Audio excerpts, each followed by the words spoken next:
Let's podcast alongside Joe Giglio. I'm Joe Ovias inside Eford Studios. Thanks to Empire Properties, who did a fantastic job with Q-Grass over the weekend. I only messed up one introduction.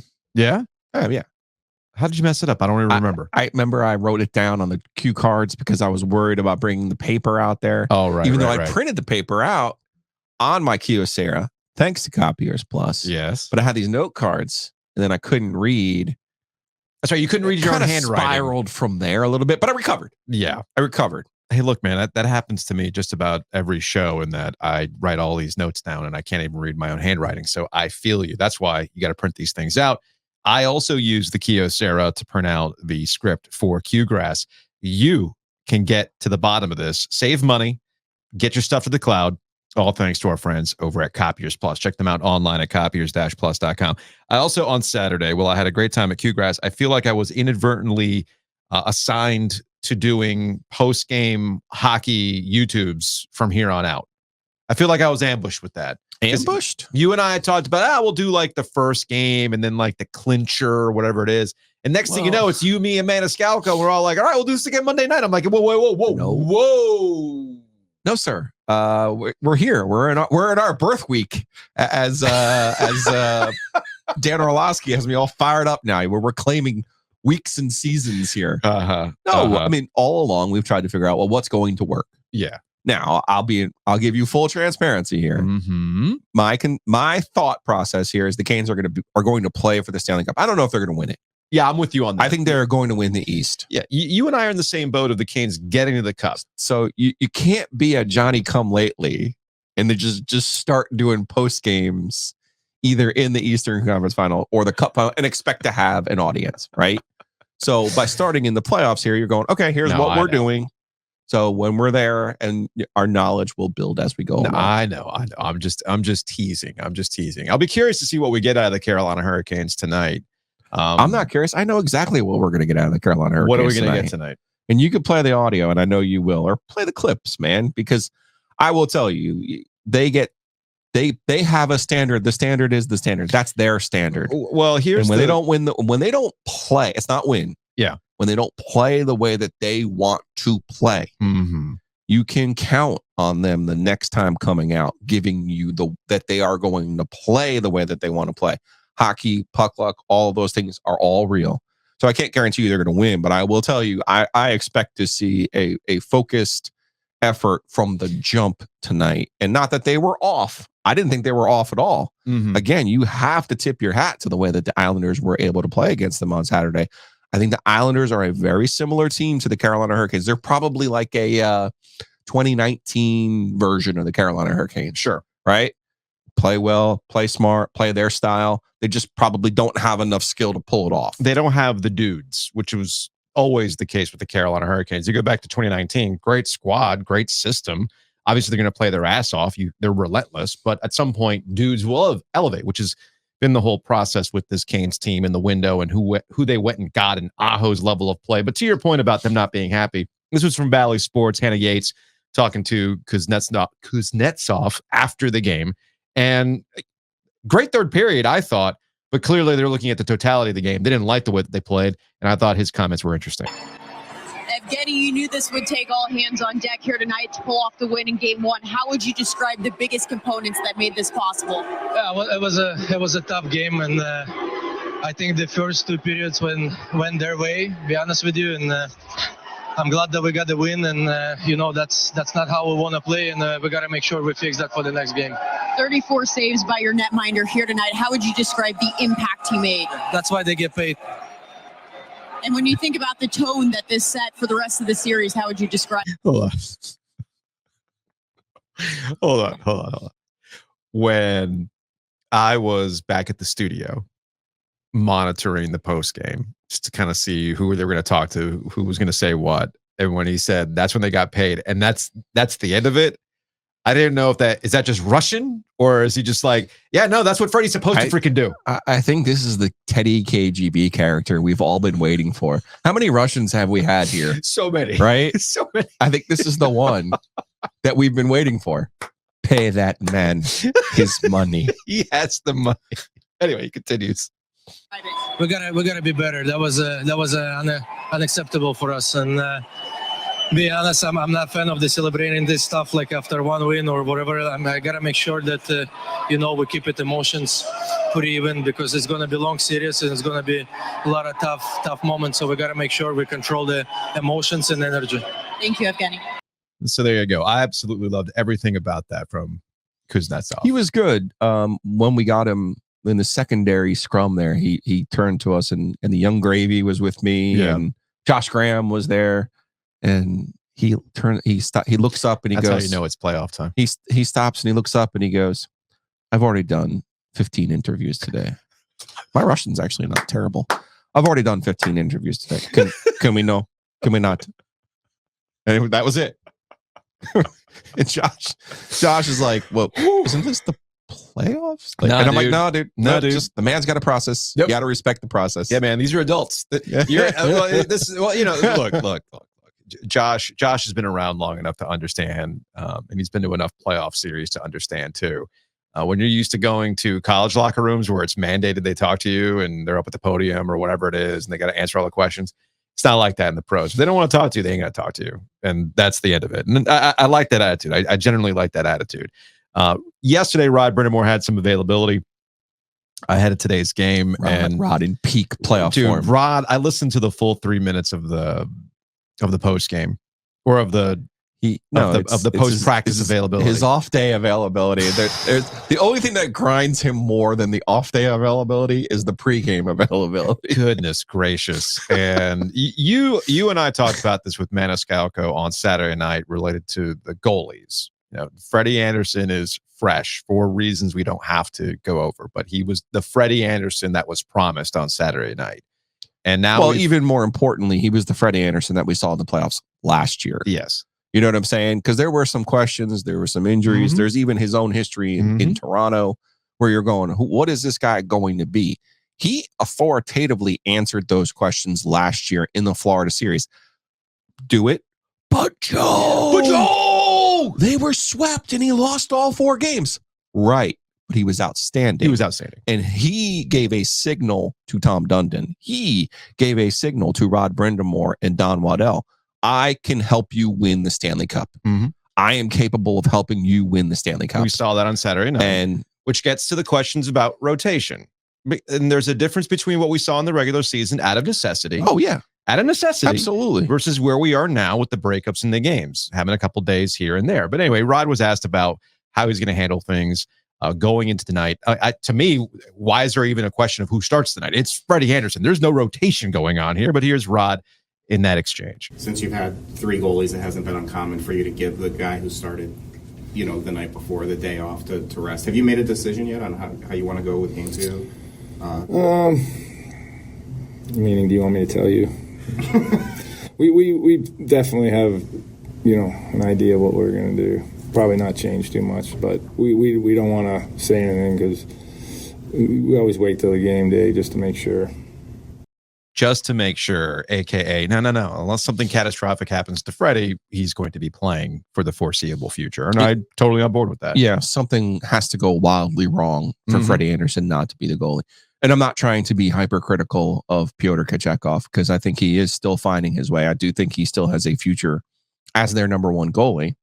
But the truth of the matter is he had enough lapses this year that you're not in a situation where you're going, what I really need to do? I need to really make sure that I get Coochie some reps. Nope. No, dude. And he's played in the previous playoffs. So you don't have to sit here and be worried. If something does happen to Freddie, you know that you can bring him in and he will not be intimidated by the moment. You already know that. Mm-hmm. Now is the time. This is not the time for hurt feelings. This is the time, as the Coos man said there on the bench. That's what the money's for, sir. Yeah. Coach, you ain't playing, so what? That's what the money's for. Now, I'm glad you brought up the Kochetkov experience. He already has that playoff experience out of necessity. Right. Okay. He understands the role. He's a little older now. He understands what this is about. I think he understands what this season is about. He understood what the regular season was about with Freddie Anderson being on the sidelines with the blood clotting issues.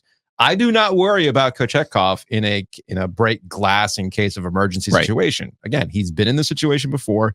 We know he's capable of doing it. And more importantly, I think the team's at a different point. Again, knock on wood, health-wise, everything else. to me, it's not at this point. It's about burying that puck, man. Just like you brought up the Florida series, and they got swept XYZ when Freddie Anderson. Right, Freddie did his part. It was the rest of the Canes that could not do that part. They could not solve Bobrovsky. Now, is it because Bobrovsky was an all-time heater, or just the Canes, the way they were equipped and who they didn't have, did not allow for goals to break through? You do have to score more than the other guy, all right? But anyway, all this, it's only one game into the series. 2 ways to win, sir. There are 2 ways to win. You're absolutely right. Let's take a break. Let's take a hockey break. Brought to you by Happy and Health.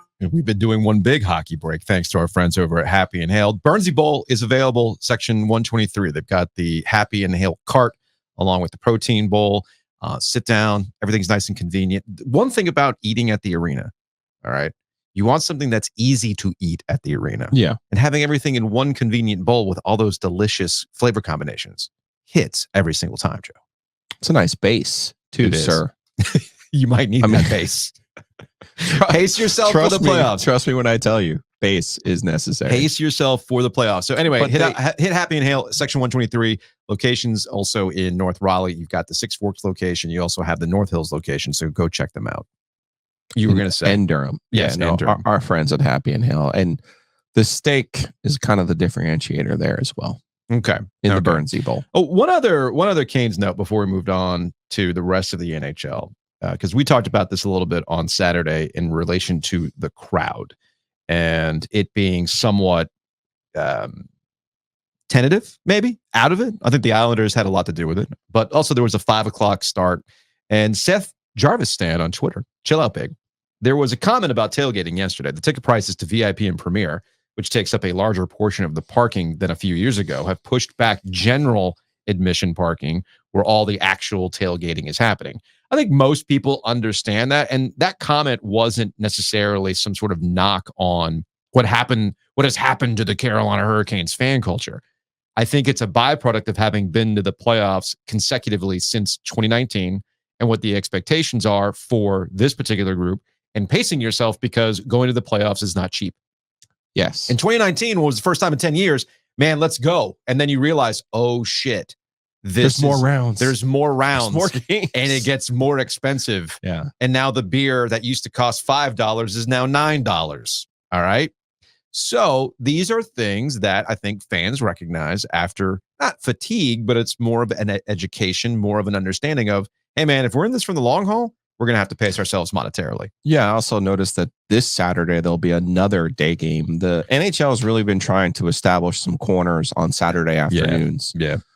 You're not going to knock me off at that point. I think later and liquored up is better than the early starts. Yeah, we already had some people they want a breaking T-shirt for that. Well, liquored up and later, I think was the quote. That would have to be my ECU friends who get that though. Make it purple. Yeah. Oh yeah, absolutely. Real quick NHL notes. Rangers. So you didn't want to win the President's Trophy because there's a jinx. I mean, you're the one who keeps bringing it up. Now look. Oh, they look good. Yes. Did the Rangers look good? Sure. But there's the other half to this. And you got to remember Washington got in on the last day. It's the old dudes, one last shot at glory. I get all that stuff. But my goodness, the Washington Capitals have to play a perfect game, which they just did not do against the Rangers. I see those yellow shoelaces on Ovechkin, and you can't help but just be like, oh my, here comes a power play goal from that left circle, you know? So he's obviously as dangerous as he'll ever be. But the truth of the matter is they looked like the last team in the field. The Rangers looked like the best team in the field too. But you can't get caught up in the style points, as we said on Saturday about the Canes, and you can't get caught up in what other people are doing. You literally just have to take care of what's in front of you. I suspect the Hurricanes will see the Rangers before this is over. Yeah. But the truth of the matter is I'm watching the Rangers and I'm going Van Riemsdyk, Trocheck, looking at all these. I'm like, wait a second. Are they just like the Canes? Like what? Kind of. Where did all these guys go? Oh, yeah.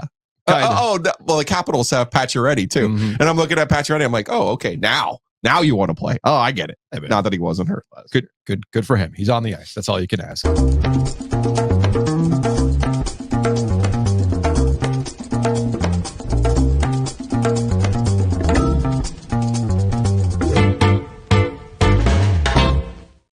You know me.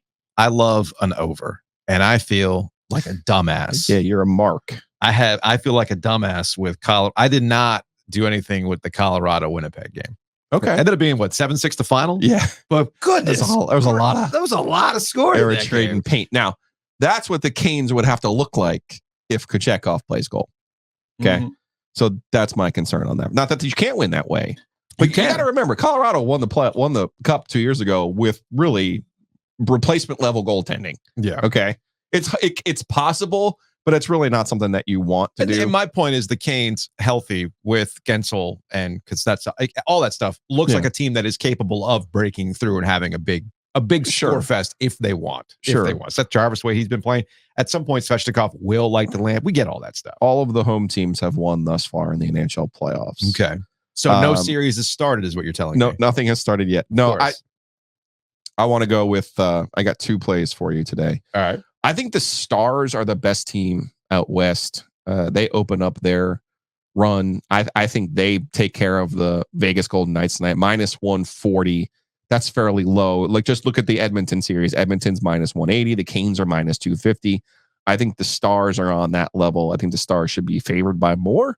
-140 is a good price. And then I'm going to take the under pretty much in every Canes game except maybe game 4. Mm-hmm. So 5.5 came home in game 1.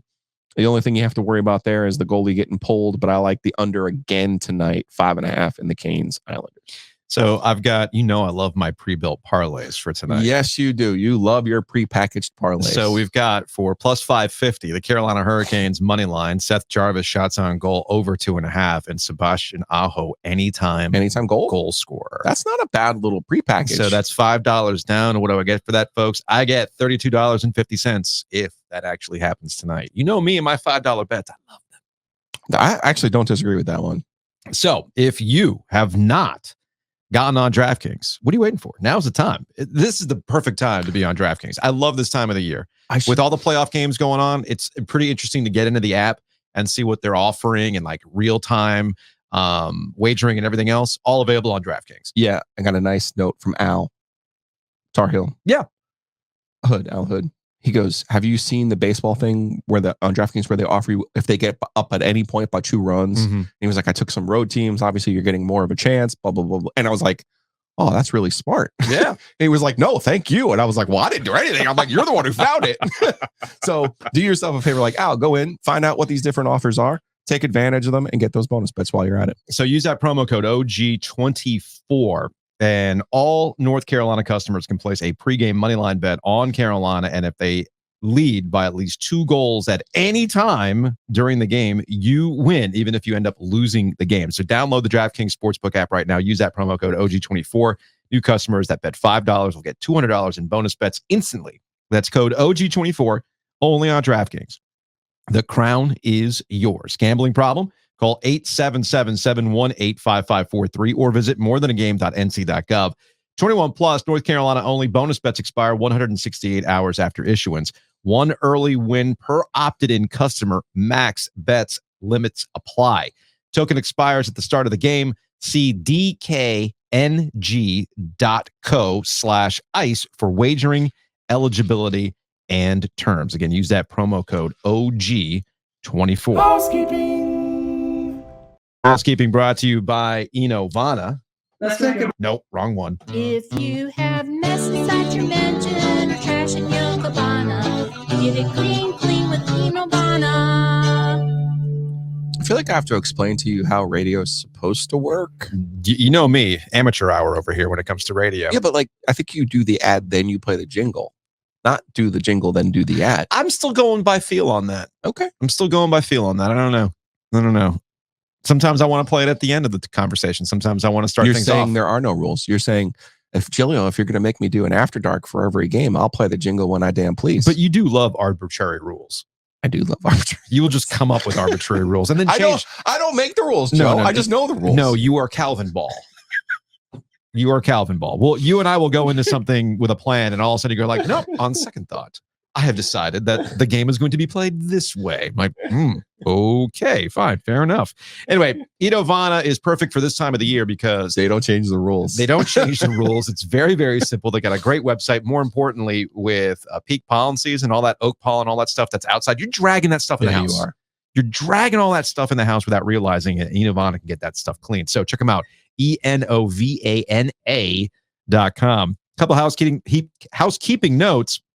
Gilio is all about taking his birthday back, so we're going to do that at Longleaf Swine on Thursday, 1:00. Special OG Live. 1P. We also have the We Go Golf there That'll at be the a lot of fun. Longleaf Swine.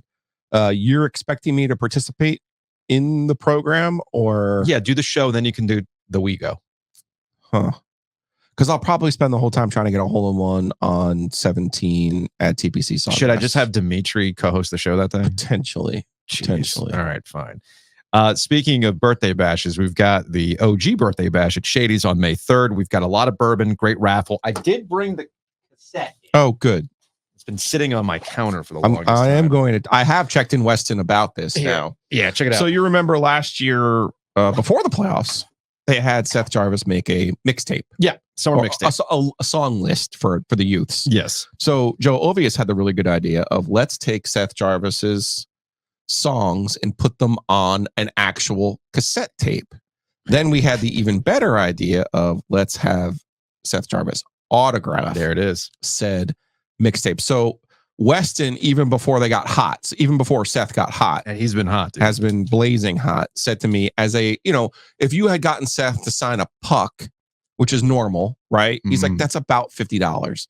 He's like, given that this is a unique item, you're talking about about $100 value just for this tape.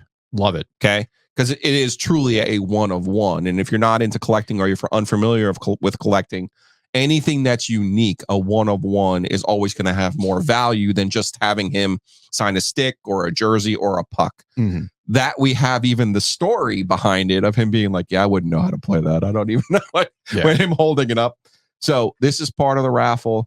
We're doing this movie theater popcorn style. You can buy 1 ticket for $25, 3 for $50, or 6 for $100. That enters you for the tape.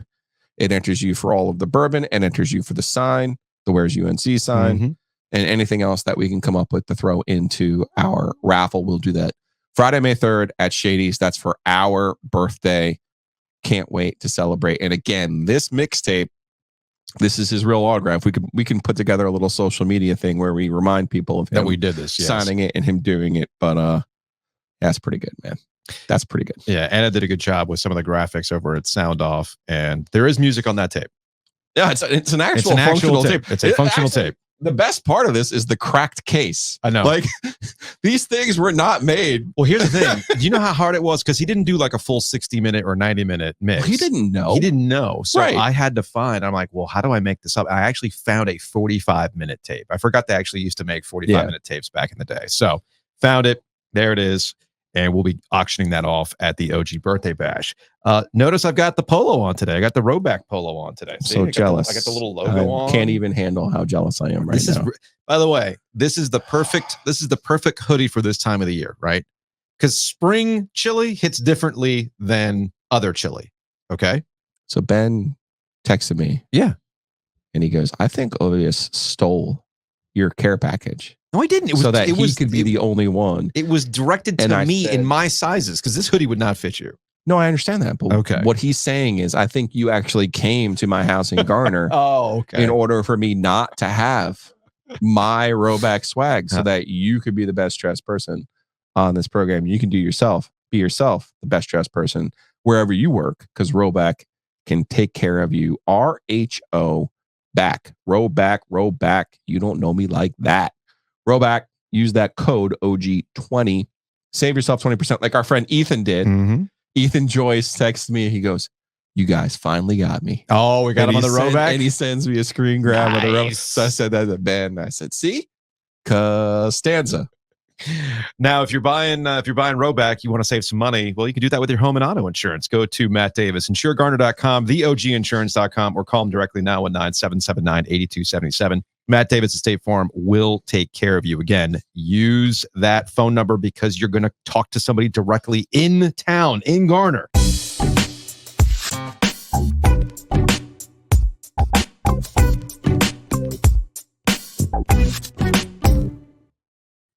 So is anybody going to be at Duke next year? Is it just Cooper Flagg on the roster and that's it? Everybody's gone, Joe. Everybody has left Duke. What is wrong at Duke? I saw that headline a couple of times. I'll play a clip from Field of 68 here in a little bit because they did get me on a YouTube headline. I'll admit, SEO works sometimes. Yes. Using the keywords works. And I'm like, wait a minute. What are Rob Doster and Jeff Goodman talking about in relation to Duke? But if you've just been kind of out of pocket this weekend and you're trying to keep up with all the roster flux in college basketball and Triangle college basketball, Duke did add somebody over the weekend, Malik Brown from Syracuse. He's coming over from the transfer portal. But Jeremy Roach announced he's going to Baylor. We know that Sean Stewart, TJ Power, Jordan Shutt, Jalen Blakes, Christian Reeves, Kyle Filipowski's off to the pros. Jared McCain is off to the pros. Mark Mitchell entered the transfer portal. We know that Tyrese Proctor's coming back. And we know that Caleb Foster, his injury, put him in a situation where it looks like he wants to come back. And then we know that Cooper Flagg and some other guys are on the way. But Cooper Flagg, that's a lot of churn for Duke's roster in one season. I feel like we've done this before in the Triangle, and everybody had a very similar freak out, and things turned out to be just fine. Yeah, you're referencing North Carolina last year. Yeah. I would say this for Duke. First of all, in the one and done era, no one has had to go through roster churn on an annual basis the way that Duke has. That's their choice because they are going after high-end players. Yeah. So this is not unusual to me. I actually think this is a good thing for Duke because I think they needed to bring in better parts to go around those freshmen. I do think getting Proctor back and Proctor being in the right mindset will be helpful. Mm-hmm. I thought Tyrese Proctor spent a lot of this year in full-on clerks mode. I'm not even supposed to be here. Like, he just looked wistful for when he was healthy. First of all, he had some injuries that he was dealing with. Okay, thank you. Because there were injuries that he was dealing with. And second of all, he just looked wistful at times. Like, I'm supposed to be cashing a check right now. I should be like the 12th guy on Utah's bench right now. I should be playing 13 minutes a game in the league right now. Sure. So I think having him in the right mindset is, first of all, that will be very important for John Shire. But I think this is a good thing for Duke. I really want the truth serum from John on what he thought last year was going to be. Mm-hmm. Obviously, you had Proctor back, you had Kyle Filipowski. The way that they had played down the stretch in 23 helps them win the ACC championship and puts them in a position in the NCAA tournament where you're like, okay, this is now in year one. This is a super dangerous team. Mm-hmm. They ended up losing to Tennessee because they couldn't shoot the basketball. So my question was, well, how did they help themselves to shoot the basketball last year? That's where I thought the roster construction really failed last year. Who did they bring in to augment? McCain, yes, became the bus driver of that team. He wasn't supposed to be the bus driver. Honestly, I think their inability, even though they tried, their inability to replace Derek Lively. I mean, Mark Mitchell was a nice player. I don't think they tried to replace Lively. I think that's the issue. In talking to some folks, it's not like they didn't try; they just missed. And which that's a separate conversation. Like, you're Duke, you've got everything in your fingertips, and your payroll is right there, at the top of everyone. So how did you miss? Yeah. That's the question. But I think the truth serum for John Shire, as you ask, I think it was to unlock Kyle Filipowski.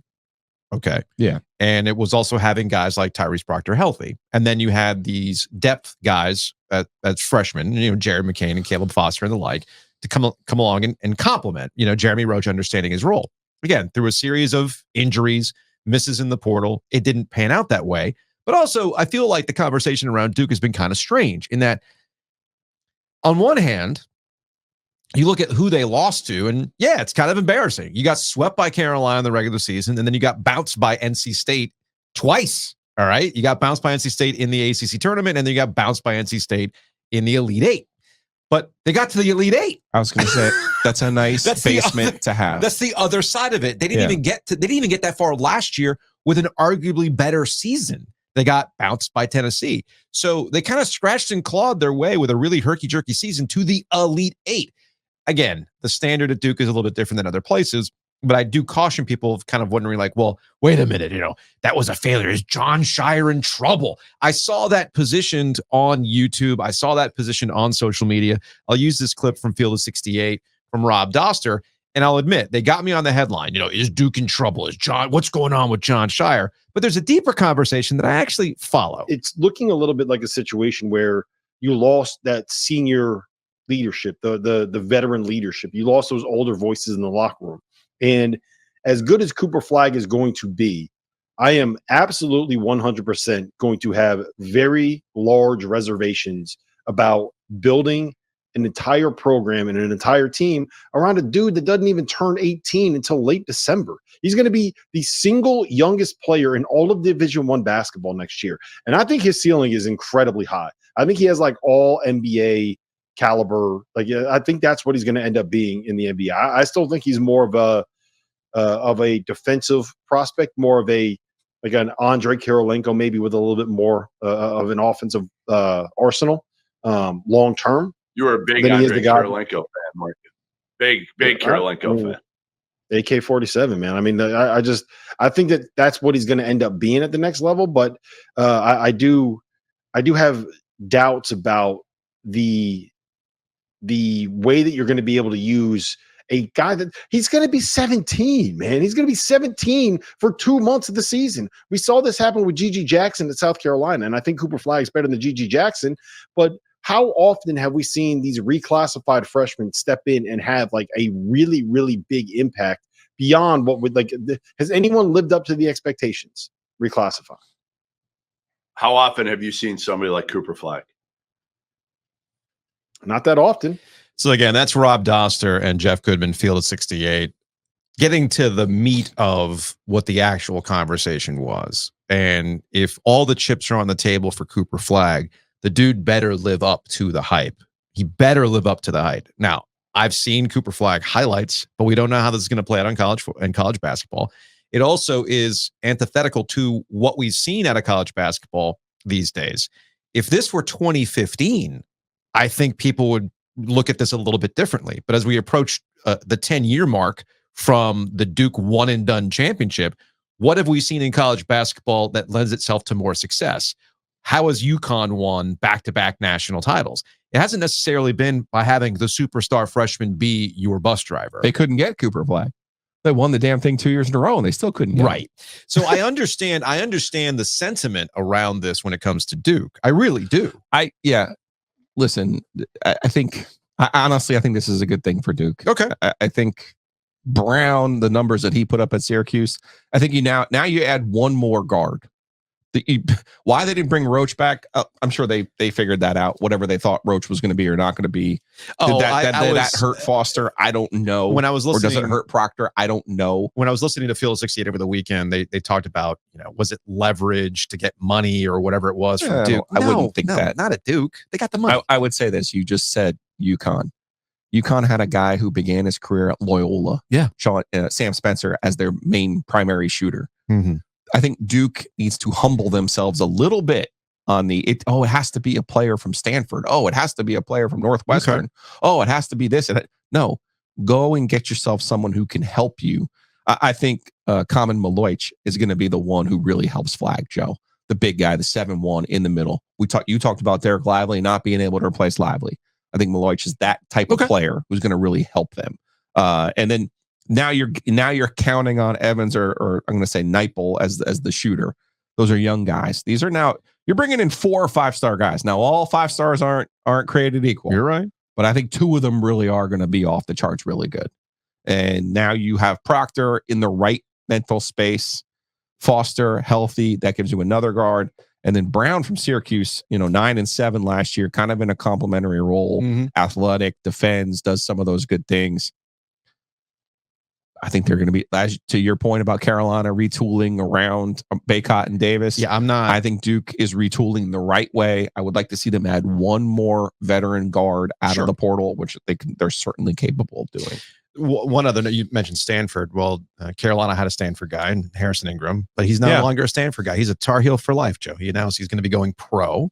after one season at Carolina from the transfer portal, and he is a Tar Heel for life. I will use this as an acceptable. I'm accepting this one. Okay, because he's not going back to Stanford and playing and putting it on his shoes and acting like he's still there. The Caleb Love. Is he got there. He saw the light, and now he's for life. Okay, fine. That's cool. Fine. Could LeBron James have been a Tar Heel for life? Is it too late? Is it too late for LeBron to be a Tar Heel for life? You are a nerd when it comes to podcasts and shows and some other stuff. I am, yeah. I'm going to be quite transparent with you. This is not something that I do with my regular time. Now, I scroll on the social media. Sure. You're like most Instagram and You're Facebook, like and I'll see clips. Yeah. And I have been genuinely excited. The basketball nerd in me has been genuinely excited about LeBron James and JJ Redick teaming up in their podcast. And they already had something from, you know me. Go back 5 years, pick out a random play for me, and spend an hour talking about that play. And I'm like, yes. I like this. I'm here for all of this. Hey, let me loosen my pants. I'm going to watch this. But they got into a conversation about who LeBron enjoyed growing up. Now, first of all, yeah. Now everyone knows my favorite Tar Heel of all time is Ed Cota, and here's LeBron. And James. how do you not respect Ed Cota? Talking about that in the day. Ed Cota, but he didn't sniff the NBA. I fucking loved Ed Cota in college. I love Ed Cota, Shammond Williams, that team that they had. I love Cincinnati, Logan and Ruben Patterson, and Kenyon Martin, all those guys. And then when Kenny Satterfield stepped in, DeMar Johnson, it was like, when I was growing up, I wanted to go to Cincinnati because of the uniforms and because of Hugs. And then I got a little older and I wanted to go to North Carolina because of the uniforms and because Ed Cota and his ability to pass the ball. Like, I was like, oh, that's insane. You never want to go to Duke. Fuck no, man. Fuck no, I never wanted to grow up and go to Duke. I already told you this. I used to watch. So now, are they? There's a lot to unpack there. Okay. There's a lot to unpack. The uniforms. You love that. What a gift. You man. love that. Freaking Jordan. The gift that never stops giving. Ever. But wait a minute. Cincinnati? I thought it was Ohio State. He did a whole commercial where he was suited up as Ohio State. That's remember? right. That's right. He was going, football. Yeah. He was going to, I think he was a Buckeye at that point. Isn't LeBron kind of which way the wind blows kind of guy? He is. Okay. There's an inauthenticity to LeBron James that keeps people from truly putting their arms around him the way that they do Michael Jordan. Sure. This is not about whether or not LeBron James isn't one of the greatest to do it. I think I've made my opinion known when it comes to LeBron James. He is one of the best to do it. And I can hear arguments versus Michael Jordan. I really can. Yeah. However, there's one thing that LeBron lacks, and that is a level of authenticity.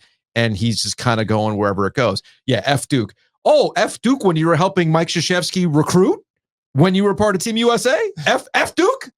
Oh, okay. That's why Mike Krzyzewski was going around with the picture. You and Beyonce, by the way, but it was like Beyonce first, and then, hey, you want to see a picture with me and LeBron? People were so in their feelings about LeBron James helping Mike Krzyzewski recruit that John Calipari had Adrian Wojnarowski essentially ghostwrite a column like Drake diss tracks, okay? Cal's like, Adrian, I need you to do me a favor. Get on Yahoo Sports and blow this up because I cannot have LeBron James helping Duke, all right? And Kobe. So I think Kobe was a little bit more genuine in his affection for Mike Krzyzewski. I think so too. And the way that Mike Krzyzewski coached him. Yes. Yeah. No, I'm with you on that. But I think LeBron probably obviously respects Mike and what he did for Team USA. Of course he does. But if you want to have a little fun at LeBron's expense, go look up LeBron James reading a book. There is an entire series of LeBron James reading the first page of a book. The first page. Because it's for the socials. He's locked in. He's gone away from social media. Zero dark 30. Never mind he was liking like booty pics, but that's neither here nor there. The point is LeBron James is all in on this. So I'm going to open up this book. And I'm walking into the concourse. And what's he doing? He's literally on the first page. You didn't start that when you're on the bus. You didn't start that at home. You decided right then and there when the cameras are rolling that you have the first page of the book ready to go. So anyway, I love LeBron. But there's a little bit of inauthenticity there when it comes to him.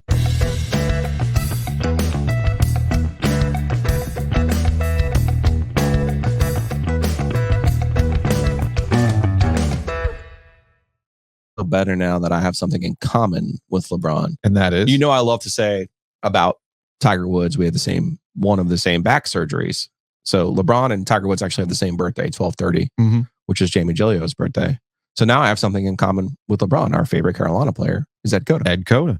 Our favorite realty, Hometown Realty. Check them out, myhtr.com. Buy, sell, calculate. I hear a lot about guaranteed offers and, why wouldn't you do this?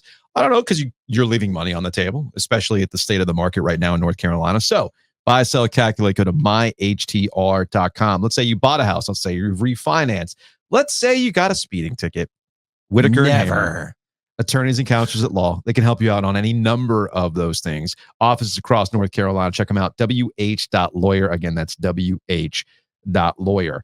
And of course, big thanks to Breeze Through. I will be dropping by the Breeze Through on my way to PNC Arena location today because I'm going to need that coffee. 7:30 face-off hits different, man. Hits a little bit different. Pushes everything back just after a little dark. It's going to be a little, actually after dark. It will be after dark. It will not be twilight. So head on over to Breeze Through, breezethrough.com. If you're going to be tailgating tonight, they've got all the stuff that you need: Crowler Station, beer cave, snacks, etc. It is all there for you. So go to Breeze Through in the Triangle.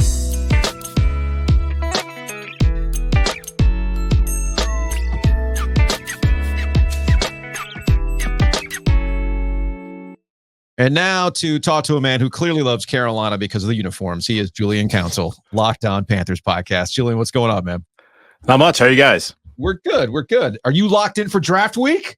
Oh, yeah. So happy draft week is here. Honestly, I am, because you get to the point in time where there's not much else to say about what the Panthers should do with pick 33 or pick 39 or pick 65, 101, 141, 142. And I don't really care about pick 240, but sure, we can talk about what they're going to do in the 7th round as well. Yeah, I'm ready to get to it. And then after that, it's going to be like a barren wasteland of trying to figure out what to say until things actually matter in like September, because training camp's fun and all, but like we're sitting here pretending to ourselves like we were really all that caught up in what's happening, who's going to make the roster, when you know who's going to make the roster. Yeah. I just want to send Julian a bottle of bourbon right now. Yeah, what do you need? Popping off all of those numbers. What do you need? I know it's. Do you need the dark arts because you're in a dark place when it comes to talking about the Panthers? Is that what we need right now? I'm in a good place. I think the fan base right now is re-energized by Dave Canales and his positivity. Dan Morgan made that Deontay Johnson trade, and that got people pretty excited about the hallway elevation that David Tepper did there. The fans are happy. As long as they're happy, they're not out here yelling at me because their team's bad. So when that's good, I'm good. It's the beauty of the draft, Joe. No. Hope springs eternal, sir. But we also know that fans are fickle. And remember, it went from Luke Combs popping on social media saying, "What are we doing?" And that being aggregated for an entire week and being the basis of many, many podcasts to, oh, now everybody's happy. They really like the moves. We do this to ourselves all the time. We fool ourselves into this. So I'm going to throw a wrench into this, Julian. And what is the one thing the Panthers can do? Who can they draft that would send the Panthers fandom into a civil war? Into a civil war? Yes. I need Captain America on one side. I need Iron Man on the other. I'll just interject. I have an answer. But I'll interject here and say, I think as long as the Panthers actually use the picks and don't package them and try to get some sort of rundown spare part quarterback who was like the 2nd pick. As long as they don't trade both of these picks for Zach Wilson, I think people will be ecstatic. But there's one. Just use the picks. There's one guy who I think would throw a wrench in everything. I imagine it had to be probably a wide receiver. Like everyone's going to have their guy that they want, and I don't even know who it would be. I don't feel like fans would be upset about Lad McConkey. I mean, Xavier Worthy, maybe. What's the answer? Because I can't really think of one guy. If they trade back or they trade up, maybe people will be upset. No, if they trade up, people will be happy. It's later rounds. It's not even a position of necessarily need right now. They draft Spencer Rattler. Oh, why would they do that? I don't know. Maybe they need depth at quarterback. Maybe they don't believe in Bryce Young. Maybe they need some Kirk Cousins. Kirk Cousins. Yeah, just saying. No, Canales came out and said for whatever it's worth, he came out and said at the owners' meetings, I think it was last month or earlier this month, it all runs together, that they're interested in using the 3rd spot on a veteran quarterback. Now, they could be interested in it. Does not mean that's exactly what's going to happen. But Tepper clearly wanted Bryce Young, as we all know. Yeah, and Canales is here to help Bryce Young. They're not going to bring in a young quarterback to even muddy up the waters of whether Bryce is the guy this year and probably next year as well. I just said just something that would throw a wrench in it. That's all I'm saying. No, Sure. In all seriousness, yeah, wide receiver. I think because since the Panthers aren't doing anything on Thursday, the first question is going to be let's knock on wood. Let's hope they're not doing anything on Thursday. No, Again, I don't think they're going to do anything. Please use your assets. I don't think they're going to do anything on Thursday. And Julian, are you backing this up? Because it is all I've heard once we get past the quarterback conversation, all I've heard is that this is such a deep wide receiver draft. Right. And there's going to be somebody available to you to start things off on Friday. So there's no need to move in because there's no at that position. No, they're not going to move up. And even when asked last week, Dan Morgan's not going to give people like the actual answer, but he did say, again, for what it's worth, they haven't even discussed trading up. And there's really no discussion. I have fans come up to me and say they need to trade up for Brock Bowers. Like, you want to trade up for a tight end who's obviously a great player, but come on, y'all, just sit back and just take a receiver at 33. And if you want to get a tight end later, there's a guy like Jatavion Sanders out of Texas who also put up some big numbers and could be available to you, maybe even at 101 in the 4th round. I think they're going to stay in pat, which would be the smart thing to do. A franchise that has given up so many assets, chasing after bad quarterbacks like Sam Darnold, giving up a compensatory pick with not compensatory, but a pick for Baker Mayfield, trading up for Matt Corral, who's not even in the league anymore. And then what they gave up last year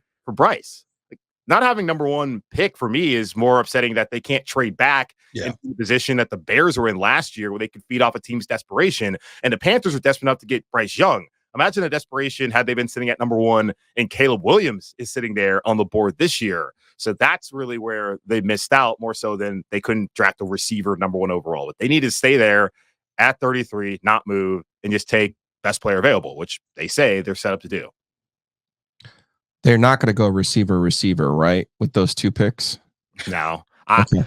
Okay with just firing darts, man. That's what the Texans did. Everyone they need so much, though. That's the thing. That's true. The Texans are more of a position where they could just keep taking receivers with their 3rd and 4th round picks. They need a lot.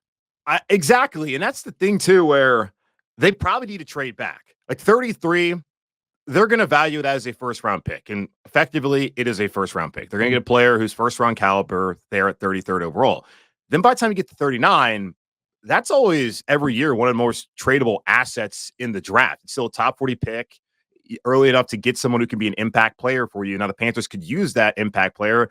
They also need to find more guys to fill some spots. Because I've had the conversations on and on with my listeners about wide receiver. They need a wide receiver. They need another corner, knowing that J.C. Horn can't stay healthy. You bring in Dane Jackson, who was the 3rd corner in Buffalo, and someone that Dan Morgan really pounded the table on back when he was with the Bills to draft. They also need, of course, a tight end, the worst tight end room in the NFL by far. Linebacker could be addressed, as this is going to be Shaq Thompson's last year. Safety, all 3 of the guys expected to play safety are all going to be free agents after this season, and they may not return.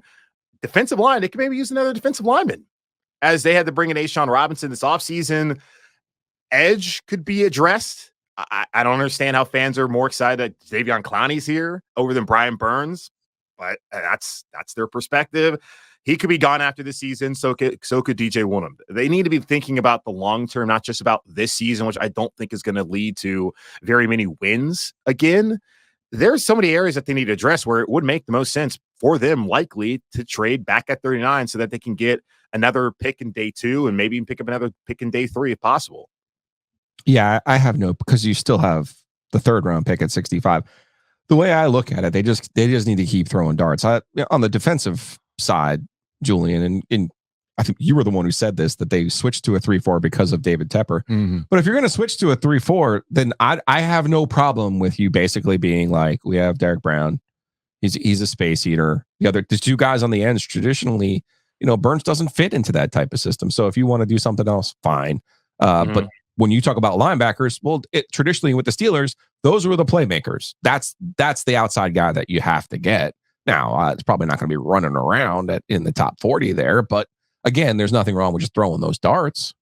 Yeah, you look defensively. Derek Brown he's tied up. He's the only player you can look in that defense, and of course, he's a former 1st round pick in Carolina, and they love to trade those guys away. So I can't say this with absolute certainty that he'll be sticking around, but he's the only one you can look at right now and be like, okay, 3 years down the road, he should be a Carolina Panther. Unfortunately, you cannot say that about J.C. Horn. And after watching Jeremy Chin leave in free agency, Frankie Luva decide to take a lower offer to get out of Carolina, trading away Brian Burns and trading away Dante Jackson. Like, that's a side of the ball that, while fans aren't necessarily all that concerned about because it's about fixing Bryce Young and the offense not being atrocious, that's the side of the ball where they do need to try to find some guys who they can build around. You felt like you had that with Brown, with Burns, with Horn, with Chin, and some others, and most of those guys are gone. And Horn could be gone because in a couple, 10 days or so, they're going to make a decision on whether they're going to exercise that fifth-year option. The guy's missed 29 out of 51 possible games. I don't know how you do it. I know he's a great talent. It just doesn't seem worth the risk. I'd rather risk it, see him play well, and then have to pay him $8 million more just to franchise tag him next offseason. I want to go back to Dave Canales and Dan Morgan and the dynamic with David Tepper. Last week, we didn't discuss this. We didn't discuss this too much. Poor Julian. This is why I love talking to Julian, because I feel like Julian. I mean, I understand there's a level of Panthers therapy that takes place on your own podcast on Locked On Panthers, but I feel sometimes when you join us, you just kind of like letting it out. You know, yeah, like it's not my podcast. I could be a little bit different. It's a little bit of a safe space. Yeah, because I don't want everyone to be like, "Oh, you're a Debbie Downer." It's like I'm a Debbie Downer for this team that I also grew up going to games and watching. That a team that's never had back-to-back winning seasons. Right. A team that hasn't been to playoffs since 2017. I'm the Debbie Downer. There's Debbie Downer, and then there's I'm a realist. I've seen this before. No, but I thought when you say 17, now that seems like a really long time ago. Now it has been a very long time. Yeah, I didn't even think of it in those terms. Yeah. So in the Bill Belichick post-mortem as to why he did not get a job in the NFL this past season, and they were going in on the possibilities of where he could go. You know, Philadelphia was interested. There was the conversations around Atlanta that got the most amount of run. But I did think it was interesting that David Tepper caught a stray in the middle of this ESPN Don Van Natta piece, where I guess there was a brief flirtation before the Panthers hired Frank Reich that Bill Belichick might be somebody they were interested in. But then they highlighted that David Tepper is the type of owner that uses all these data points to then criticize play calling. I'm paraphrasing here. I don't have the paragraph in front of me. It was an interesting kind of throwaway blurb in the middle of all these things where it was, David Tepper and the way he likes to operate would not fly with what Bill Belichick does. So the question that I have, and I don't think anybody has the answer to this, is does Dave Canales understand this? Does Dave Canales, as positive as he is, as good as he has been front-facing right now in the message of what he's trying to do with the Carolina Panthers, once it comes to game time, is this something that he understands? Was it something that he discussed when he took the job? Is it something that David Tepper might back off of? I'm just curious about the structure now after two cracks at it, the structure not working out, the results are what they are, and whether or not Tepper might back off a little bit. You have to imagine Dave Canales is aware of his owner's reputation. You have to imagine he understands that this could be a one-and-done proposition just like last year. And when he took the job, he said he's 41 years old. He's ready to be a head coach. He's ready for this opportunity. He's worked for it for a long time, and this opportunity may not come up again. You look at Baker Mayfield in his career where he's been up and down. Canales could have stayed in Tampa this upcoming season. Baker could have regressed, and then that would have hurt his ability to be a head coach. And no other team was interviewing him. And it only takes really one bad season, and you're right there not seen as this hot coaching candidate anymore. I think back to it was John DeFilippo, who was was a quarterback coach under Frank Reich and Doug Peterson in Philadelphia. And all the talk when the Eagles went to the Super Bowl and won it was how great John DeFilippo was. That got him a job as the OC under Mike Zimmer in Minnesota. He failed there. The guy now coaches in the UFL. So it can be that quick for you where you go from being a hot name to not a hot name. So he decided, let me strike while the iron's hot on a desperate owner who's willing to give me life-changing money, and I'm just going to deal with it. Now, he understood that, okay, for me to have the best opportunity to actually win, as he keeps saying, we got to get our football right. Fundamentally, we have to understand what we have to do correctly in order to win, especially maximizing Bryce Young, which is why they attacked the offensive line with all that money they spent on Robert Hunt. Damian Lewis is why they traded for Deontay Johnson. And when asked last week, are you good at wide receiver? He said, that's still a position that we need to address. So I'm sure he's keenly aware that David Tepper is going to be meeting with him every Tuesday, stressing him the hell out if they're not winning games. He's just trying to do everything he can to at least put up the facade that, hey, everything's great. I'm happy. I'm ready to go, which I'm sure he is happy and ready to go. But once we get down to it, they start losing some games. Maybe we'll see a different Dave Canales. Although I feel like this is the guy who can better manage it than Frank Reich, who has Super Bowl ring and is way too damn old to be having to meet with and too experienced having to meet with David Tepper every single week, where Canales is still young and this is his first opportunity. Yeah, and I also could tell, and we made a bit out of it last year with Frank Reich in his post game. I thought Frank Reich did more to hurt himself in the post games and other media availabilities by just saying things that I would not say out loud. And Dave Canales is very polished in his messaging. And we'll close on this in terms of the messaging.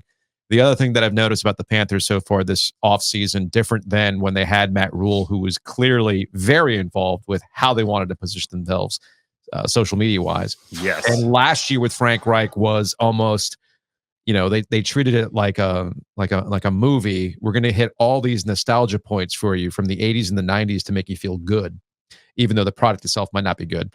I've noticed with the Panthers this year, there really isn't much in the way of hype, social media wise. I think that's a good thing. I honestly think they've finally gotten a little serious about this when it comes to the positioning of the team and where they're at. I think that's a positive. It's good to put out content for your fans because the NFL, like we talked about, they sell hope better than any other league, probably in the world, honestly. Yeah, because I think back to Matt Rule.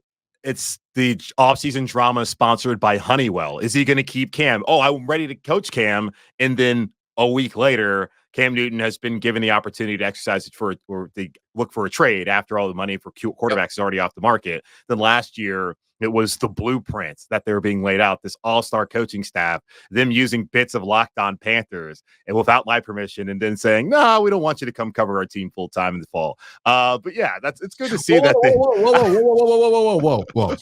Hold on a second. We've all been there. Like I've heard my voice used for local college basketball teams. All right. That happens all the time. It does not bother me because it's not like I don't take their clips and use it for what we do. Oh, yeah. But they didn't let you cover the team? Oh, no. Like, I go on WCNC, a partner with them every Sunday to talk about the Panthers. I have WCNC put in my credential request. Yeah. They're like, nah, we're good. It's like, oh, cool. So just let me know next offseason when you're hyping up another 2-15 football team to just not use my stuff. That's dirty pool, man. That's not cool. Carolina Panthers. I feel your pain. That's not cool. I feel your pain. No, but it's good that they're not trying to overly hype this thing up. I know. Still internalizing. All right, man. Well, that sucks, Julian. But as I've explained to people in the past, we'll be doing this longer. So it is. There's an Ed Sheeran song that may have gone under your radar, Julian. It's called "You Need Me, I Don't Need You." Yeah. Okay. Yeah, that's how it usually works. On that note, Julian. We're taking our week back, sir. It's all here. All right, man. That's dumb. I feel for you, but we'll keep powering through. All right, dude. Enjoy your draft week. Locked in. Day one of the draft week. Let's go, Julian. Let's go. I'm ready.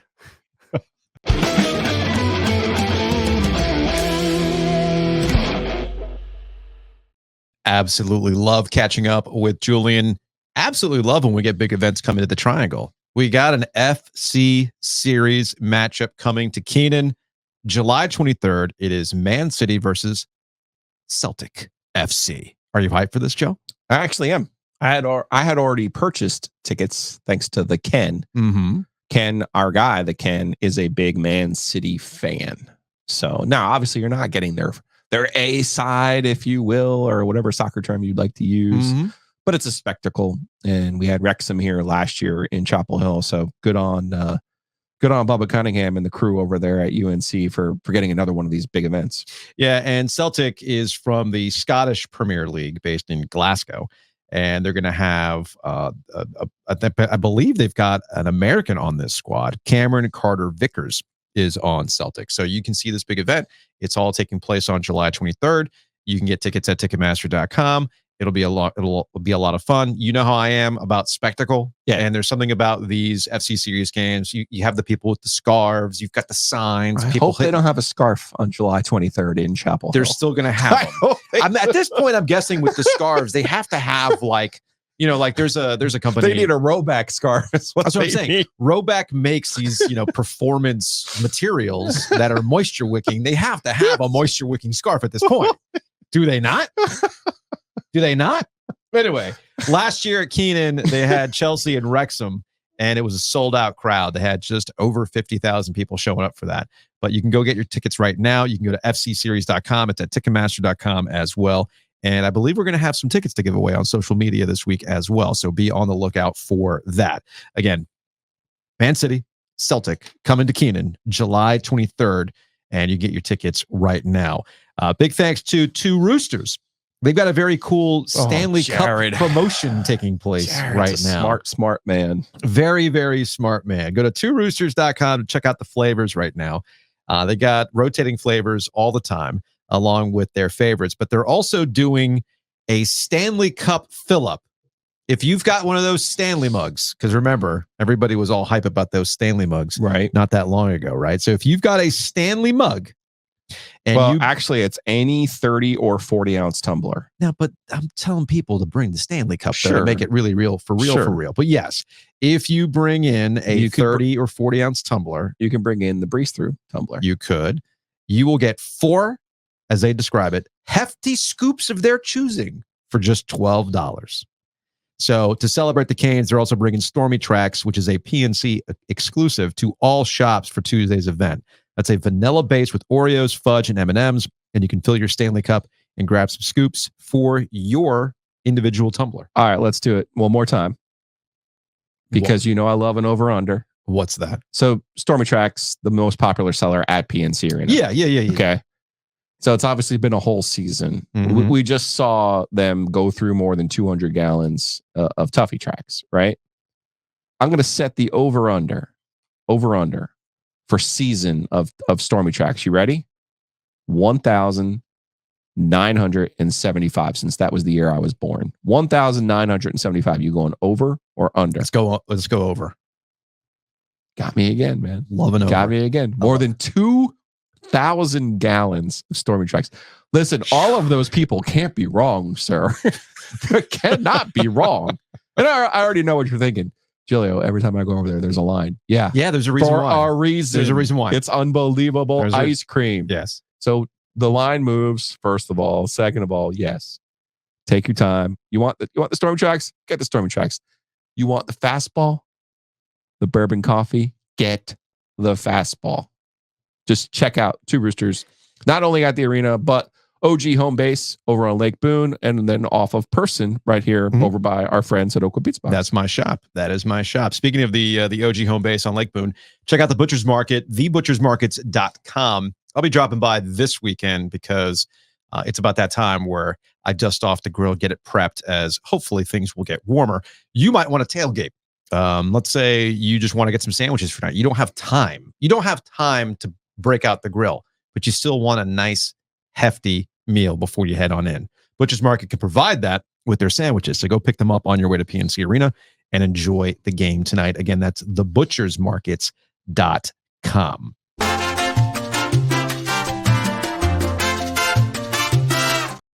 Joe, are you ready for some lightning round? The lightning round. Lightning round. I think I have to add more sound effects. Ka-chow. Should I add the Lightning McQueen ka-chow for the next time? Please. All right, we'll do that. All right, let's go to item number 1 in the lightning round. Lightning round number 1. I did not this is actually to your point about when the Carolina Hurricanes are good. The one thing that suffers is how we talk about college baseball this time of the year. And as I was kind of wrapping some things up yesterday, catching up on things that I might have missed, running around, all sorts of stuff, I went, oh shit, Carolina and State played a baseball series? What did I miss? What did I miss, Joe? You missed 2 unbelievable wins by NC State Thursday, Friday, and Carolina winning Saturday. Walk-off home run on Thursday for State from Butterworth, Brandon Butterworth, their shortstop transfer that they brought in. And he did the why not us pose. And then, listen, they ended up winning on Friday. And that Jackson Lucas, as you guys know, known him his whole life, or most of his whole life, he got his first college win. He came in, he pitched great. State came back and they won that game. Carolina's really good. Really good. Yeah. And State actually needed this series to kind of cement their NCAA tournament status. I think now between beating Clemson the previous week and now beating Carolina in this series, I think State will make the NCAA tournament, which in years past, remember, it was 2 years ago with Tommy White, they make the ACC championship game and did not make the tournament. So I think these are the kind of wins that will matter. But big shouts to Jackson Lucas picking up his first college win, 2 innings there. Carolina's bullpen, by the way, Dalton Pence and Matthew Mathias, those 2 kids can really, really pitch. And Scott Forbes uses them. It's kind of old school. I obviously watched the game Friday. Yeah. And Carolina still has Honeycutt too. Mm-hmm. Honeycutt is a baller, owns NC State, keeps hitting home runs against NC State. There was a classic feel to both of those games Thursday, Friday. And then Carolina is really, really good. They ended up winning 14-3 on game 3. Yeah. But the comeback, the drama felt like the Carlos 12 and 13 years for State. And they needed it. They needed it. And then not to be outdone, Jacob Duden, that kid came in. He threw 97, 98 in the 9th inning. The top of the 9th in that game for State. So Huntersville kid, young kid. He's got the tattoo up the arm, and he blowing smoke. So you know how classic. It was a classic. You know, at the beginning of this podcast, we talked about the Carolina Hurricanes and the playoffs and parachuting in as though, all right, it's now time to talk about hockey. Now, I don't think you and I have done that. I think we've consistently talked about I went to like 35 home games this year. Talked to Rod a bunch. We've talked about it with Luke, all sorts of stuff. We've done some shenanigans with the players. You want to talk about parachuting in? That's me when it comes to college baseball. Well, I feel like it would always be that way. It's always going to be that way, but I feel like we're not that far removed from, is it almost time to talk to our friends Darren Vaught and Aaron Fitt? Yes, it probably is about that time to talk to them about where we are with college baseball. So we'll probably have to do that here relatively soon. I know Wake is good, right? Because based on my social media, all I ever see is like Wake baseball Wake tweets. is good, but not as good as last year. Carolina took it to them in their regular season series. So but they're all good. ECU is outstanding. ECU and State play tomorrow in Greenville. ECU came to Raleigh last month and put it on State, quite frankly. That sounds like Wednesday content to me. And then obviously what's kind of funny in terms of parachuting in, we can talk more about this, is State's best player is their ECU transfer. Funny how that works. Hey, Makarevich. Yeah. Isn't that the one that Cliff kind of like tweeted through it? He had to tweet through that one. He tweeted through that one, right? Tweet through that one. Okay, that's what I thought. Lightning round item number 2. We were talking about transfers earlier, and I think most coaches, especially in college basketball, understand that this is the nature of the beast right now. You're going to win some, you're going to lose some. Yeah, college basketball is ahead of college football in terms of the realizing what every year is a year-to-year basis now. And now college football is complicated because you've got 2 transfer windows. And I really, really don't like that. I am pro the players having the ability to move. I am obviously pro the ability of the players making more than just NIL. But I really don't like this post-spring portal, to be perfectly honest with you. And that opened up last week. So it kind of creates situations with these spring games that you're trying to extract some information about what these squads are going to look like going into the fall, even more difficult. Yeah. But you can always count on Dion to make things really, really simple for us. So Colorado is dealing with some transfers just like everybody else, but Dion went about it in an interesting way. This is off of social media. And Coach Prime addresses the Buffaloes losing some guys in the portal, and his approach was intriguing to say the least. You're losing some guys to the portal. What are you looking forward to reestablish? What position groups are you hunting in the transfer portal?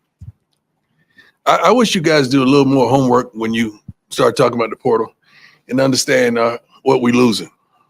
What are we losing? I got time today.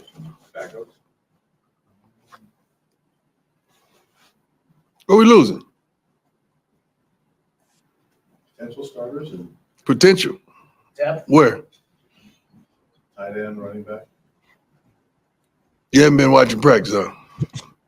All right, hard pause right there. You haven't been watching practice. People are in the background saying, I don't know, you're losing potential starters, depth, any number of things that can go to your roster flux. And Dion's response to that was, tell me you haven't been going to practice. Quick note, he doesn't allow you to watch practice. Most coaches don't. Amen. We're good. We're good.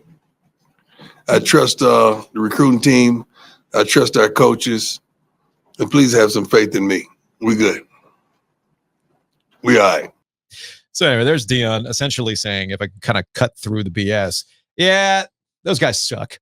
They're not going to be any good. We're moving on. We're going to be fine. It's a Dion approach that had its charm last year when they had the complete roster gutting. Remember, he had the whole video. Sure. A lot of you guys aren't going to be here. You guys are going to be. You guys aren't good enough. I'm bringing Gucci. And you know what?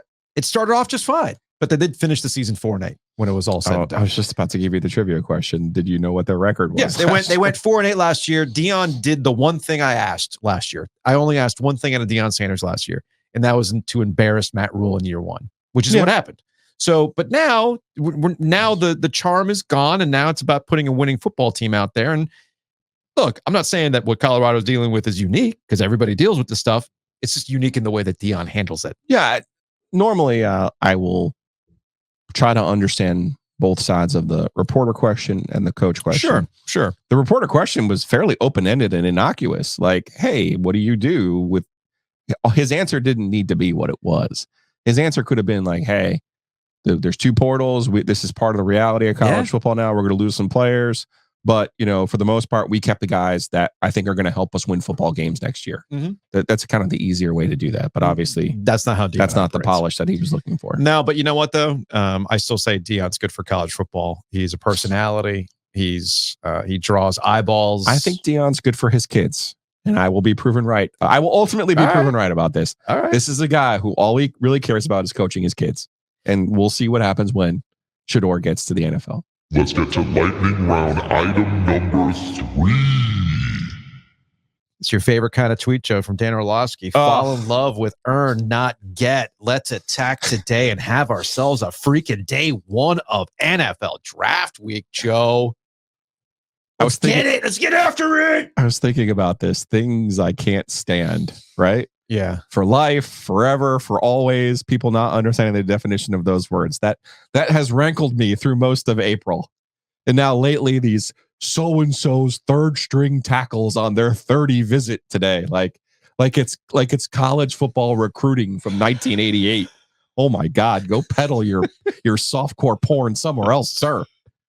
And now we have Dan Orlovsky giving us not only the cross-country coach platitude of earned and get, but it's also, Joe, it's not the NFL draft day. It's not day one of the NFL draft. Oh no. Week. It is day one of NFL draft week.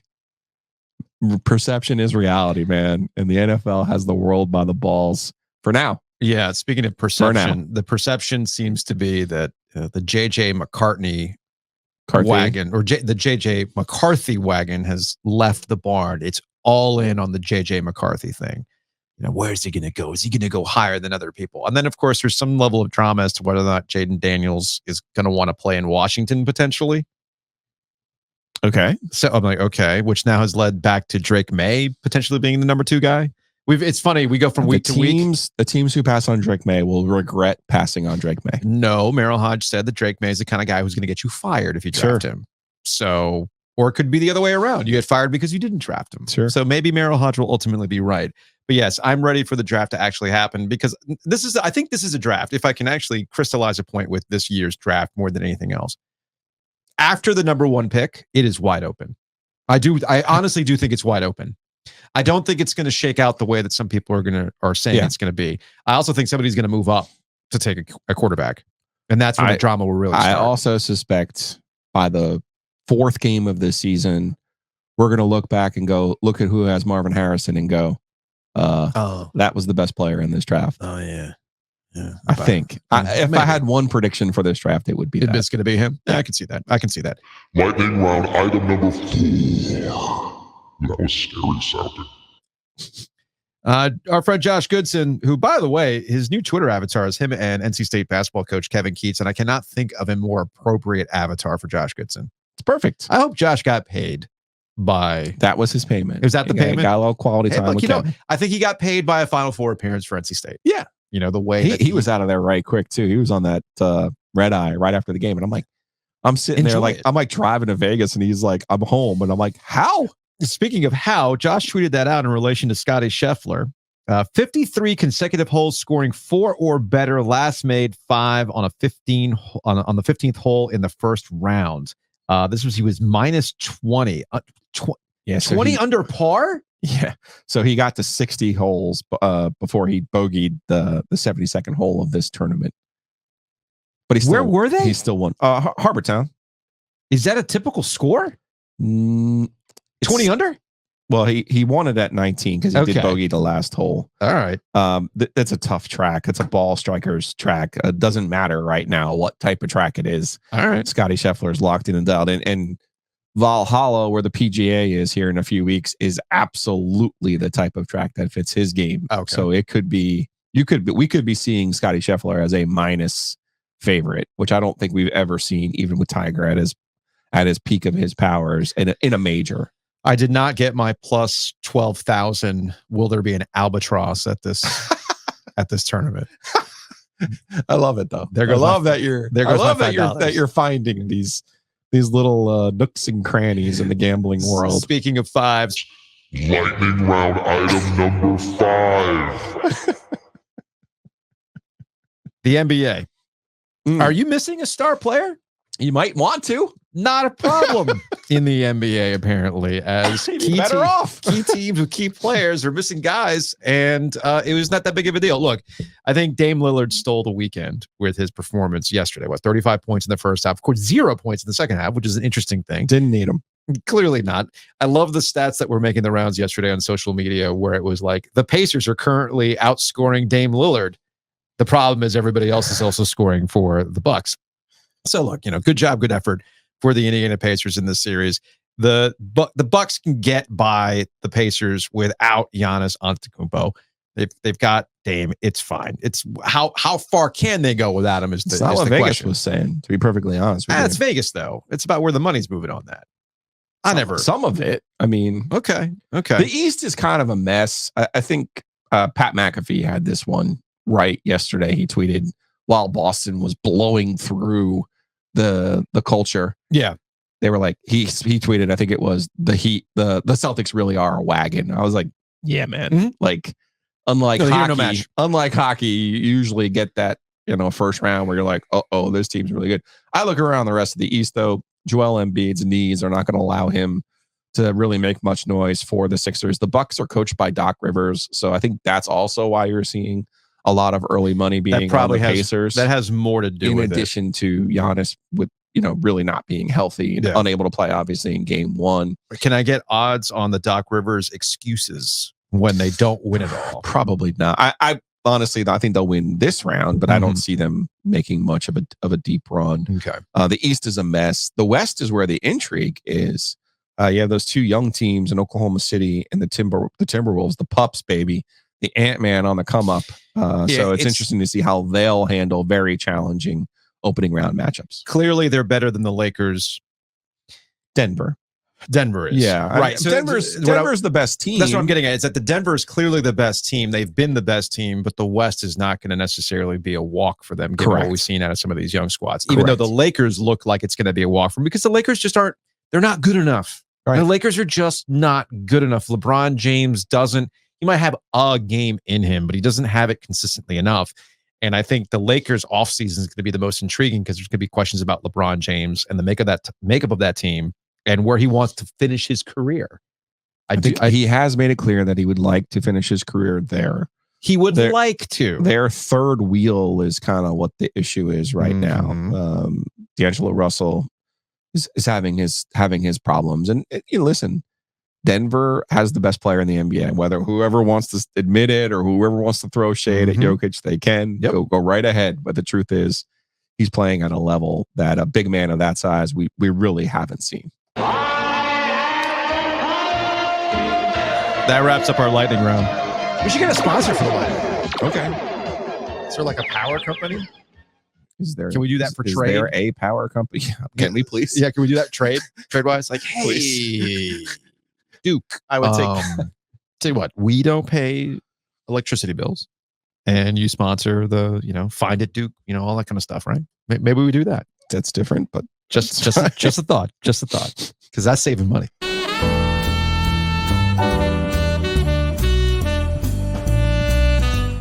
Speaking of saving money, you can bundle and save with our friends over at bugsbite.com. Mosquito Authority and Pest Authority. Bugsbite.com is the website. I got the mosquito treatment a couple of weeks ago. With all the rain that we've been having, these are just kind of conditions that are conducive for these critters to start getting active. But you can start the prevention with a Mosquito Authority treatment. And no contracts. You can pay as you go, or you can just pay one time up front for all the treatments throughout the summer. There's all sorts of ways to go about it with Mosquito Authority and Pest Authority, but the best way to go about it is to bundle and save when you go to bugsbite.com. Also, big thanks to Nature's Relief for sponsoring Ovias and Gilio. Check them out, Nature's Relief, hempstore.com, RELEAF, hempstore.com, leaf as in like the tree leaf. They just had their grand opening event at Western Boulevard. I saw that they had some vendors out there, including one of my new favorite beverages, Five Flowers. That's one of those THCA Delta 9 drinks. They also have some CBD versions of that if you're just kind of looking for a chill thing. We'll be doing the OG live there May 16th. Yes. So that'll be a lot of fun. And I've had some people reach out to me, including our friend Aaron, point out like, look, I don't know what I don't know. I don't know what I need to take if I'm looking to relieve something or if I'm just looking for a chill vibe. Right? These are questions that they can answer. So no, it's all about a welcoming environment, and that's the beauty of Nature's Relief. I've found them to be incredibly helpful, incredibly knowledgeable, and you know what you are putting in your body because they make that stuff abundantly clear. So if you're looking for a better night's sleep, you're looking for maybe something to help with anxiety, or you're just looking to crack open something while you watch a game and just sip and chill, they have all that at Nature's Relief. So check them out, naturesreliefhempstore.com, and go check out that new Western Boulevard location if you haven't yet. Again, that's naturesreliefhempstore.com.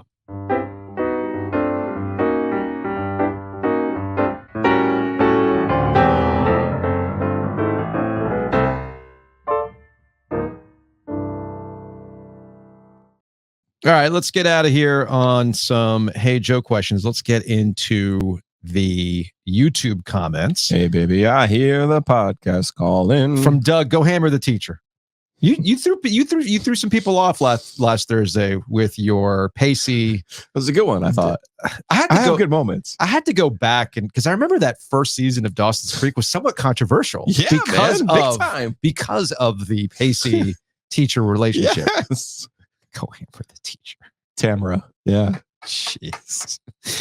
From town, love the additional lightning round sounds today. Anything 1980, 90s throwback. Yeah, we're with you on that. I'm gonna have to go. Encourage me. I'm gonna have to go back and look up some old 80s sound effects to see if we can do that. And from a user and a bunch of words on YouTube. So how exactly do we win this bottle of bourbon? Where are the submission guidelines? It's not really about submission guidelines. It's just about a judgment call. So you're asking, well, wait, what are you talking about? We are going to be giving away a bottle of the Colonel. I think I don't really like this plural usage of yours. This was a unilateral decision by you to give away a bottle of the Colonel. Hey, remember when we were giving away something at Longleaf and then you unilaterally decided that we were going to be giving away something else first? No. And then we had disappointed people. No. Yes. So these are things that happen. So we've got a bottle of Colonel Taylor. We have two of them. You don't start with the number one prize in raffling. What are you talking Everyone knows this. I don't make up the rules. I just know the rules. Honestly, that might be your number one prize. It's not my number one prize. No, I'm talking about from the the Longleaf Day. Oh, yeah. But you changed it on the fly. I did not change it. You did change. Stop it. You did not. So I'm giving away. Yes. Giving away a bottle of the Colonel. Yeah. At the end of the Carolina Hurricanes playoff run. Okay. You're asking, well, wait a minute. How does this happen? It's all part of the OG Beard Game. Mm-hmm. We had some people email us their starter. I saw that. Yeah. So if you want to email us, the oggoesdigital@gmail.com. Just put OG Beard Gang. Or if you want to tag us on social media, particularly on Instagram. Yeah. Please follow us on Instagram. You can't win if you don't follow us on Instagram. Follow us on Instagram, tag us, OG Triangle Media, and show us your beginning of the playoff beard process. Now, I did not ask for a clean shaven. Like we got an email from our guy, Zach, who said, look, man, I just can't go down to a 1. So this is as close as I'm going to get because I got to let that gray go. And I'm with you because I'm in the same boat. Yeah. I really love the gray in my beard. It adds a distinguished vibe to me. Okay. And it distracts from the top of my head. So that's the most important part. So just submit your starter, but as the series go on, we will ask for updates. So hopefully, once we're done with the Islanders series, we will ask for beard updates. And then we'll probably go ahead and pull them up on YouTube and everybody can see and things like that. At the end of the Canes playoff run, and I will do, again, I call out for more submissions and things like that. The gnarliest beard will get the bottle of Colonel. It's a complete judgment call. All right? I am judging your beard. Joe is in the same boat. No. This is all me. This is an O contest. It's this all is not me? an OG contest. You're not going to have any opinions on these beards? No, I feel like this should be your call. Okay. Yeah. And then because we don't need to get in here and start breaking ties and no. It's this total needs to judgment call. be yeah. And then I know some people have asked, they've had a couple questions. Question number 1, what if I can't grow a full beard? What if my beard sucks? It's kind of patchy. Well, we have a consolation prize. We'll have the, hey man, you tried. It'll be like it'll be a bottle of Jack Daniels. Okay. I'll just pick that up at the ABC store down the way. I've also been thinking about the women. And then there's the women. I want to do something for Mother's Day. Okay. Maybe there's a submission. You give us your best story. Maybe. Your Canes fandom story. Perhaps. Pull at the heartstrings. I like that idea. Because this is something to workshop. Yeah. This is something to workshop. Because when someone was like, well, you're cutting off certain people. No, I agree. And I was thinking to myself, what do women do that we can't? Well, there's a lot of things they do that we can't. So just about everything. Right. So I'm thinking specifically something for Mother's Day. Yeah, I'm with you on that. Maybe, and it has to be you, by the way. I don't want a son submitting because they really want a bottle of the Colonel or whatever else. No. Mom. Yeah, we need actual. We want to moms. reward mom here. Yes, we got to do that. From Mike, is it really a true OG After Dark without Giulio giving the double bird? I was on my best behavior on Saturday. Not earlier in the day. You sobered up. It was good to see. Yeah, it was good to see. From Squirrel, just glued to the boards. Got to find a way to get outlet passes into the slot. They look good otherwise. Anderson is Stanley Cup ready. Yep. Completely agreement on that. From Big Race, Anderson with an EN. You're right. For the life of me, I'm always. For the life of me, when I just instinctively go Anderson ON, not EN. So Sure. it is going to be what it is. And from Vince, no way any team can play awesome every game. To get a win in a struggle is a good thing. Teams that don't end up winning the cup lose these types of games. Agree. No, total agreement. I didn't want Saturday to make it seem as though, oh my goodness, the world is ending. I know they won, but I didn't like what they saw. This is not a cup. No. I think it was just a discussion of, we know they're capable of playing better. We know they are. And once they got past that, get a feel for game 1, get a feel for what the intensity is from the Islanders, I expect the Canes to bring it tonight against the Islanders at PNC Arena, which means we are done for this edition of Ovies and Giulio. We'll be back for an After Dark immediately following the game. You working on a fancy slide? I like it when we had the wolf howling. Is there something we could do with Stormy howling? Something with the moon? I mean, I can get into. I do like those. So I can get into the. I do like those. I can get into the Adobe stock and see what I can find. Yeah, because that was good. You saw the video. I had to use. I had to use a lot of Adobe credits for that video. I had to use a lot of that. Those had big like NHL '99 vibes to me. There's one. I have to see how many more Adobe stock credits I have. Because I don't use. You mean them. Nothing's free? I know. I don't use all the credits every month, so they roll over. Oh, that's good. And they roll over for moments like this. Okay. You know, like for instance, like the OG Gambling Syndicate. You notice that video package has been recycled a couple of times because it required a lot of Adobe stock credits to get that video footage. Okay. Hey man, which is sacrifices were made. Which is fine because we're absolutely about paying for work. Yeah. All right. I mean, we want to get paid for what we do. So same thing with this Adobe stock stuff. So I had put in just hockey video to see what kind of stuff I got. And yeah, that's that circling loop of the rink. I was like, change shit. goalie, timeout, Right edit there. lines. There's another one with the version of the cup that I'll probably download today to mix up Something with the moon and the night. I like that one that we have for NC State. For the After Dark Law of the Wolf? Yeah. I mean, there's any number of backgrounds that are just like ice that we can use. Something with the moon and the night. I like that. The red moon, the blood moon, the harvest moon, whatever the moon I'll is. see what Adobe Stock spits out. Adobe Stock has also got an AI. So like apparently that, like the OG Beard Gang guy, AI. Not a real guy. Oh, geez. It's pretty scary, isn't it?